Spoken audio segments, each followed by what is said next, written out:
September 6, 2025, 6:42 a.m. Auburn, Alabama. The first rays of dawn spill across the quiet streets of Auburn, washing the sidewalks in soft gold.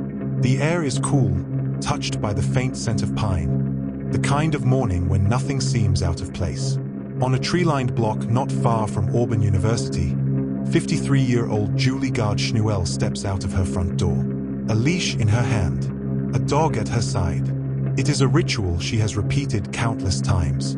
The world outside her home was her space for peace before a long day in the classroom. Julie was no ordinary resident of Auburn. She was a respected English professor at the Milwaukee School of Engineering, a scholar and writer whose words had touched hundreds of students. To those who knew her, she was the epitome of kindness, fierce in her teaching, gentle in her friendships, devoted in her marriage. This morning should have been as ordinary as any other, but it will end in tragedy. 6:49 a.m. Julie walks slowly. The rhythmic tap of her shoes and the soft patter of her dog's paws the only sound on the pavement. Neighbors would later recall glimpses of her, head held high, hair pulled into a loose bun, a quiet smile as she waved to a passing jogger. Nothing seemed unusual, but in the shadows of that same street, danger was moving. Harold Rashard Dabney III, 30 years old, was already nearby. He had been spiraling for weeks, his life marked by erratic behavior, brushes with the law, and a growing storm of instability. The night before, he had stolen a red Ford F-150, a theft that would soon tie him to a crime that shocked Auburn to its core. Witnesses would later say he looked unhinged, pacing and muttering to himself, circling like a predator waiting for the right moment. 6:52 a.m. The attack is sudden. Neighbors describe a blur of motion, a man lunging, a knife flashing in the light of dawn. Julie barely has time to cry out. The blade plunges, once, twice, again. The dog barks wildly, straining against the leash, as Julie collapses onto the sidewalk. Her hands instinctively reach for her wounds, blood seeping fast through her blouse, pooling across the pavement. One neighbor, stepping out to collect a newspaper, freezes at the sight. "It didn't look real," she later says. "It was like the world just broke in front of me." 6:53 a.m. 911 calls flood in. Voices tremble with panic. "There's a woman bleeding on the street. She's not moving. Please hurry." Dispatchers send units racing through the quiet morning streets. Julie's attacker flees, sprinting toward the stolen Ford F-150. The dog barks frantically, then runs in circles around her fallen body. Within minutes, police cruisers screech into the block, lights flashing, sirens shattering the morning calm. Officers leap out, weapons drawn, scanning for the suspect, but he is already gone. All that remains is Julie, lying motionless. 6:58 a.m. Paramedics arrive. Kneeling beside her, they work desperately. Compressions, gauze, oxygen. A medic whispers, "Stay with us, Julie. Stay with us." Her pulse is faint, fading. Within moments, she is lifted onto a stretcher, her face pale, lips whispering what may have been her last words.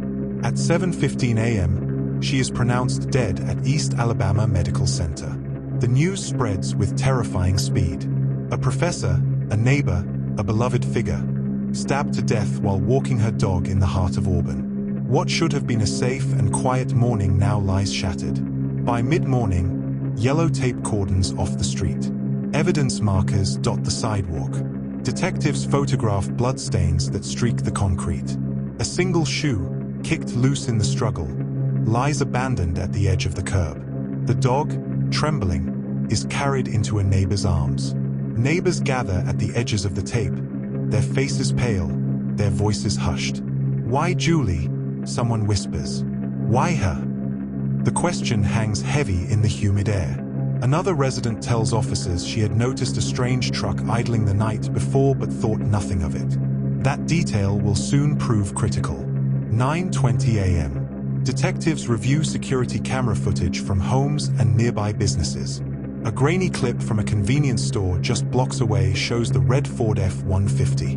Behind the wheel, a man matching the suspect's description. The vehicle is flagged immediately. By noon, the name Harold Rashad Dabney III surfaces, a man with prior run-ins with law enforcement, known for violent outbursts. The press seizes on the story. By early afternoon, Auburn is swarming with reporters. News vans crowd the streets, satellite dishes pointed skyward. Microphones shove forward as officials confirm what everyone fears. Yes, a professor has been killed. Yes, the suspect is armed and dangerous. We are doing everything we can. September 6, 2025, 3:05 p.m. Julie's colleagues are notified. The emails spread like wildfire across the academic community. Shockwaves ripple through the campus, then across state lines to Milwaukee, where students and faculty at her university dissolve into grief. Her name trends on social media, her smiling portrait juxtaposed with urgent headlines, "Auburn professor killed while walking dog." By nightfall, the tragedy dominates national coverage. Photographs of Julie, beaming with her students, are plastered across screens alongside the grim mugshot of Dabney. The shockwaves are immediate. Auburn students gather in clusters, crying in disbelief. Colleagues post tributes online. One student writes, "She taught me how to find my voice in writing, and now hers has been silenced." Another shares a photo of Julie at a seminar, captioned simply, "She believed in us, always." September 6, 2025, 8:45 p.m. Candlelight vigils flicker outside Auburn University.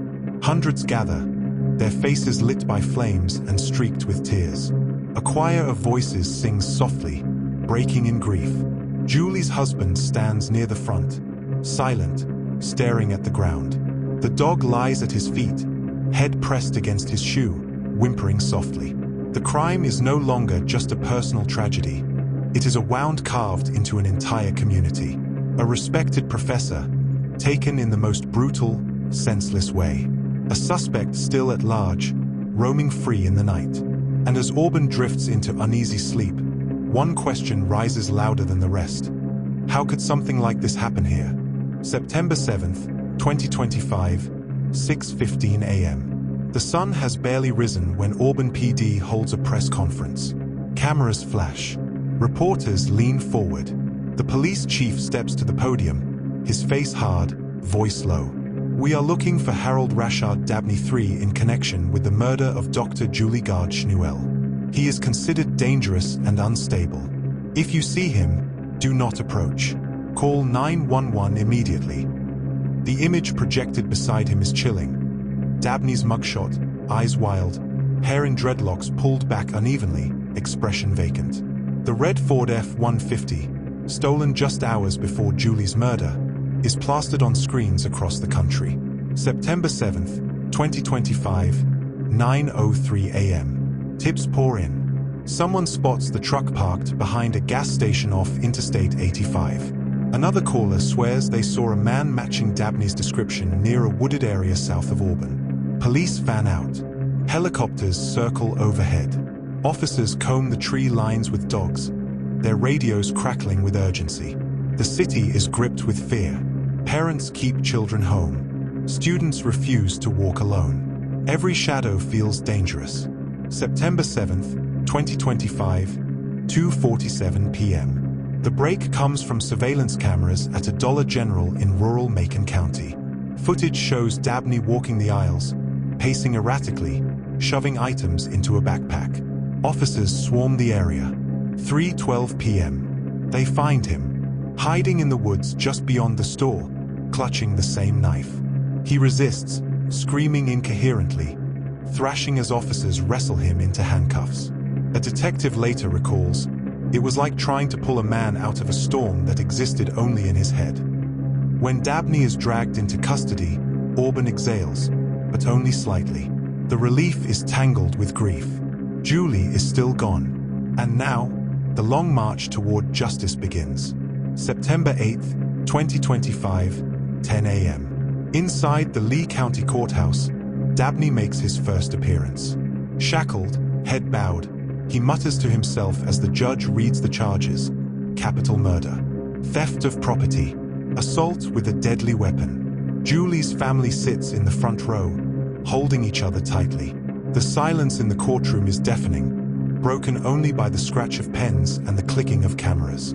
When the prosecutor states, the defendant brutally stabbed Dr. Julie Schnuelle without provocation, a wave of sobs ripples through the gallery. Bail is denied. The judge orders Dabney held without release. The trial is set in motion. Fall 2025, the investigation. Detectives build their case piece by piece. They reconstruct the timeline from the stolen Ford F-150 to the fatal moment on the sidewalk. DNA tests confirm Julie's blood on Dabney's knife. Surveillance video places him near the crime scene minutes before the attack. Witnesses testify to his erratic behavior, his wild pacing, his muttered threats. But the defense seizes on one angle: mental illness. Dabney had a long history of psychiatric issues. His attorneys argue he was not in his right mind, incapable of understanding his actions. They cite years of failed interventions, a system that cycled him through arrests and hospitalizations without lasting treatment. The prosecution counters sharply: mental illness does not excuse murder. He knew what he was doing. He stole a truck. He carried a weapon. He stalked his victim. He acted with intent. January 2026, the trial begins. The courtroom is packed every day. Students, professors, neighbors, strangers all drawn to the tragedy. On the first morning, the prosecutor projects a photo of Julie on the screen, smiling, her dog at her side. The contrast to the crime scene photos, blood smeared across concrete, hits the jury like a blow. Witness after witness takes the stand. The neighbor who saw Julie collapse, the officers who tackled Dabney in the woods, the forensic experts who confirmed the knife as the murder weapon. Then, the emotional core, Julie's husband. His voice cracks as he describes the moment he learned his wife had been killed. "She was my best friend," he whispers. "And now I walk the dog alone." February 12, 2026, 4:37 p.m. After days of deliberation, the jury files back into the courtroom. Every breath is held. The foreperson rises. We, the jury, find the defendant, Harold Rashard Dabney III, guilty of capital murder. The words hang heavy, final. Julie's family clutches hands, tears streaming silently. Dabney sits motionless, eyes fixed on the floor. The judge delivers the sentence: life without the possibility of parole. The community, though fractured by loss, feels the weight of justice at last. March 2026, Auburn University. A memorial is held in Julie's honor.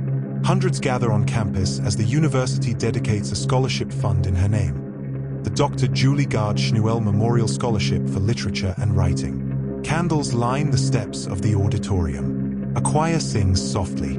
Former students step forward one by one to share stories of her kindness, her encouragement, her unwavering belief in their potential. "She taught us words," one student says through tears.